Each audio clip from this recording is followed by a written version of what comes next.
Oh. Bon, c'est une jolie truffe. Ah,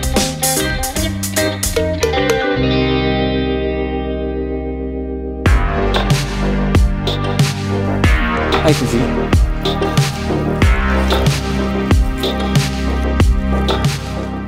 Eh bien, attends. Hein.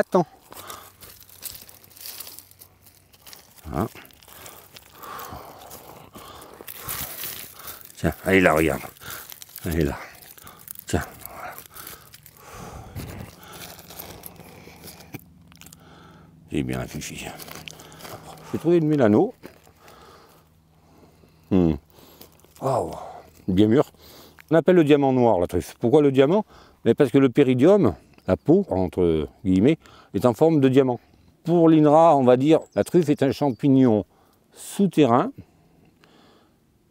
parasite, qui vit avec un arbre hôte.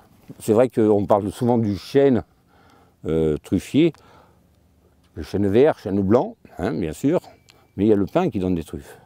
Il y a le cèdre qui donne des truffes. Il y a les noisetiers, on en a 4 là-bas en bas de la plantation. Là, on a taillé les arbres, mais le fait de les tailler, ça va favoriser des nouvelles radicelles, des jeunes racines. Et la truffe adore la jeune racine. Et il y a comme un petit filament que les scientifiques ont mis en évidence entre la racine et la truffe, qu'on ne voit pas à l'œil. Et c'est par ça qu'elle se nourrit, comme un embryon qui se nourrit avec le cordon ombilical, quoi. Et quand elle a fini, tac, il y a rupture, et c'est là qu'elle mûrit. La truffe, elle va mûrir pendant 4 mois. Elle commence fin novembre, pour finir, on va dire 15 mars. Ça m'est arrivé d'en trouver le 20 avril. Parce qu'il y avait eu des orages en septembre-octobre.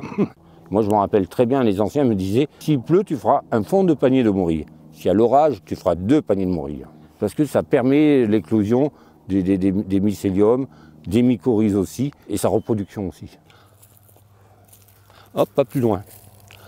Prenez cette pierre, la caméra, la pierre grise. C'est la Gigantea suliva, c'est la mouche à truffe qu'on appelle. Et quand la truffe est mûre, elle dégage un gaz, hein, et la mouche perçoit ce gaz. Et donc, elle vient sur la truffe pour pondre des œufs qui vont devenir des larves, donc des asticots. Et si on ne ramasse pas la truffe va être décomposée par les asticots. Annie, et on va voir un petit peu. Voilà, c'est bien, c'est bien, ça va. Du beau, c'est bien. On ramasse pas une truffe, on cave une truffe avec un cavadou. On pique tout doucement. Quand il y a une grande résistance, eh bien on fait attention. Et éventuellement, quand on a des difficultés, ben on demande à Fanny. Ah, elle est là.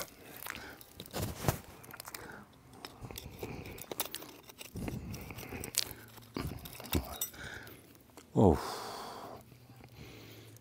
Bon, c'est une jolie truffe. Je vais la brosser puis après la vendre. Tous les vendredis, il y a un marché à Carpentras, qui est le marché national de la truffe. Donc moi je me tiens au prix du...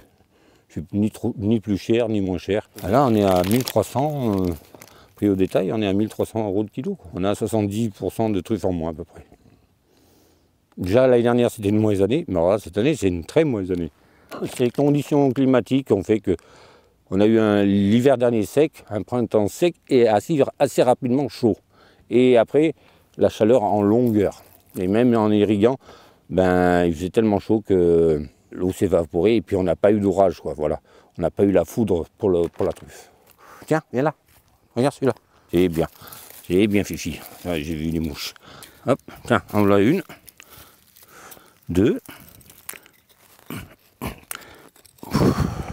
3. Ce qu'on appelle un nid à truffes. Alors qu'est-ce que c'est un nid à truffes? Ben, c'est plusieurs truffes ou truffettes dans le même trou. Moi ça m'est arrivé d'en trouver une fois 17, une fois 18. Le maximum que j'ai trouvé c'était 30. Truffes et truffettes. Et qu'est-ce que j'ai compris ce jour-là? Ben, c'est qu'une grosse truffe, c'est un agglomérat de petites truffes qui sont soudées. Là ça n'a pas été soudé.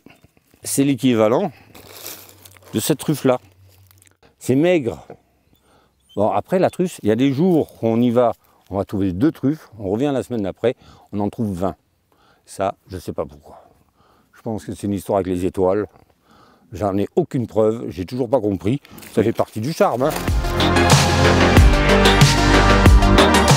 Bonjour à tous, je suis Nicolas Bottero du Mas Bottero à Saint-Cana et aujourd'hui on va faire une recette autour de la truffe, simple et savoureuse, un œuf brouillé dans sa coquille avec des mouillettes au lard de Colonnata.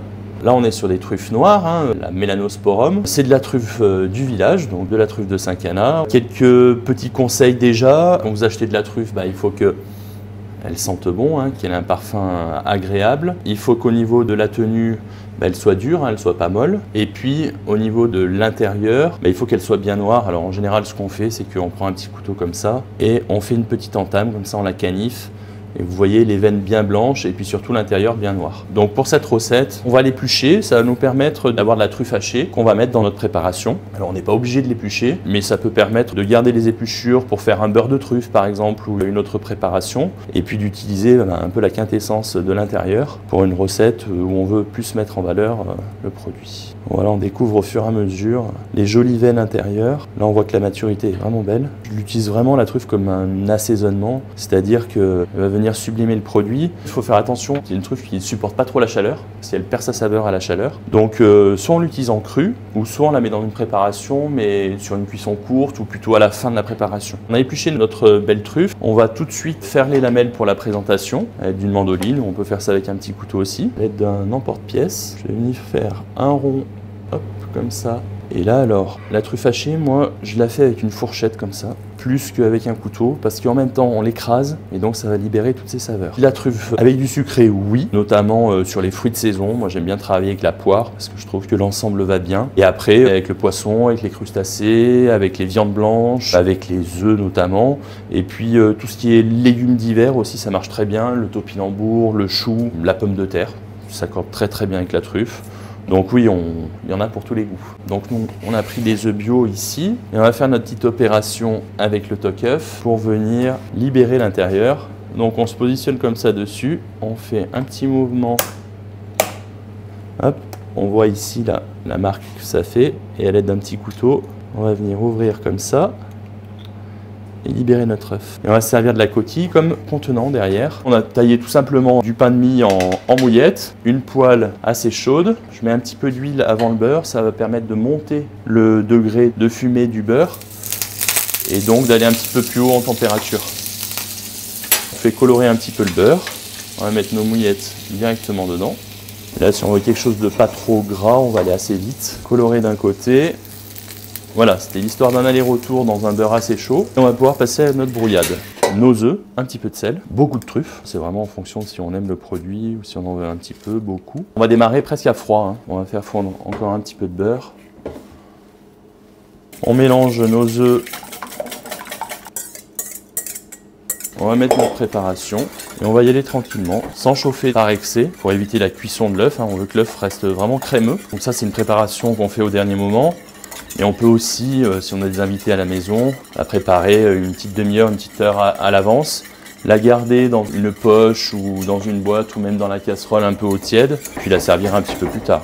Donc dès qu'on commence à épaissir, on va sortir du feu, hein, pour finir la cuisson en dehors du feu. Et là on voit que on a une texture de l'œuf qui commence à être vraiment pas mal. Moi j'aime bien le garder vraiment crémeux comme ça. Si on voit qu'on va un petit peu loin dans la cuisson, on peut stopper la cuisson en sortant du feu et en rajoutant un tout petit peu de crème qui va refroidir l'ensemble et donc arrêter complètement la cuisson de la brouillade. Pour le dressage, on a confectionné des petits nids avec de la paille. On a préalablement bien rincé notre coquille à l'intérieur. On va la disposer ici dans son petit nid.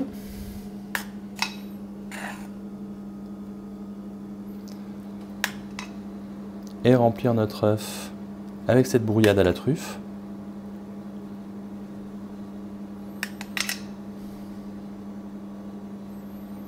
Une lamelle de truffe qu'on a faite tout à l'heure pour venir fermer la préparation, une pointe de fleur de sel dessus, et puis nos mouillettes qui sont encore tièdes servies à côté. Le lard de Colonnata, on l'a tranché, c'est un lard gras qui va venir amener l'onctuosité à la recette. On va venir simplement le disposer sur la moitié de la mouillette. Voilà pour une entrée sympathique autour de l'œuf et de la truffe. Un œuf brouillé dans sa coquille avec les mouillettes au lard de colonata.